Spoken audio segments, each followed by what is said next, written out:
Саламатсыздар ма, құрметті оқушылар? Бектенбай Қосынов атындағы орта мектептің мұғалімі Әлиев Жалғас Амангелдіұлы. 3-ші тоқсан 6-шы сыныпқа, яғни жаратылыстану пәні. Бүгінгі бөлім энергия және қозғалыс. Сабақтың тақырыбы энергия түрлері мен көздері.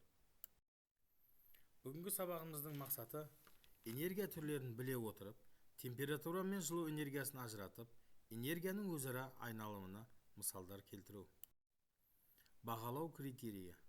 Энергия түрлерін түсінеді, геологиялық жыл санаудың ерекшеліктерін түсінеді, дәстүрлі және баламалы энергияны талдай алады, Қазақстандағы энергия көздеріне мысал келтіре алады.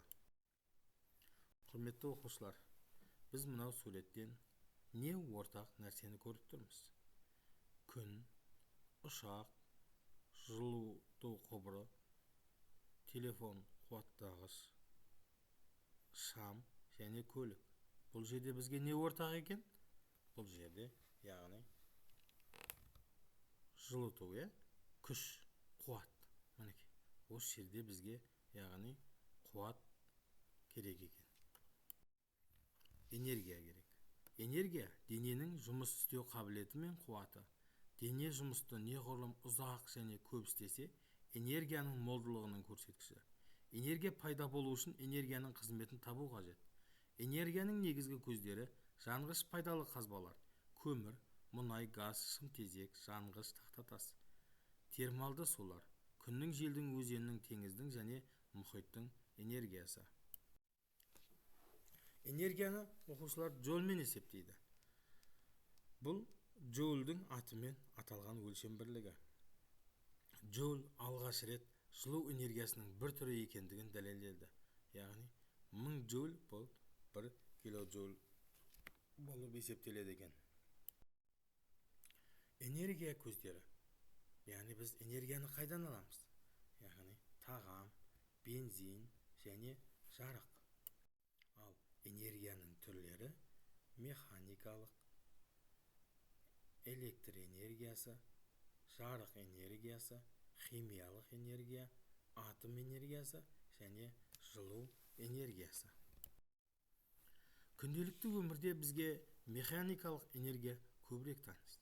Механикалық энергия адамзат үшін ерте заманнан таныс энергияның түрі. Оны мына құралдар жасау үшін қолданылып келеді. Садақтың оғы, арба, маятник, желдермені, сағат және тағы да басқа механизмдерді айтамыз.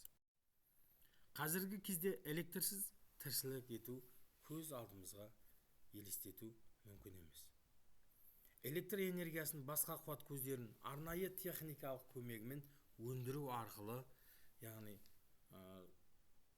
жылу электростанциясы, су электростанциясы, яғни атомдық ыдыраудан атом электростанциясы және басқа да электростанцияларынан, яғни алады екенбіз. Химиялық энергияның негізгі көздері мұнай, кен орындары, мұнай және оның өнімі, госконтенцент, кен орындары, табиғи газ, бастапқы жерлер, шымтезек, орман, ағаш және тағы да басқа. Жылыту энергиясы болмаса, қыстыгүні өмір сүру мүмкін болмас еді. Өйткені жылу энергиясын көбінесе әртүрлі отын түрлерін жағу арқылы алады. Аязда күнді ыстық суы бар радиаторлар мен жылу едендері үй ішіне жылу береді екен. Ежелгі заманнан бері біз күн, ай, жұлдыз, алау, шырақ және өздерінен жарық шығаратын жануарлар мен өсімдік сияқты жарық көздері, яғни бізге белгілі. Ядролық энергия. Атом ядросында кездесетін ядролық реакция және реактивті ыдырау кезінде пайда болатын энергияны атаймыз. Енді құрметті оқушылар, мен сіздерге мына жерде географиялық диктант, яғни 5 диктант бергім келіп отыр. Яғни 5 сөздіктің орнына негізгі сөздіктерді алып қоясыздар.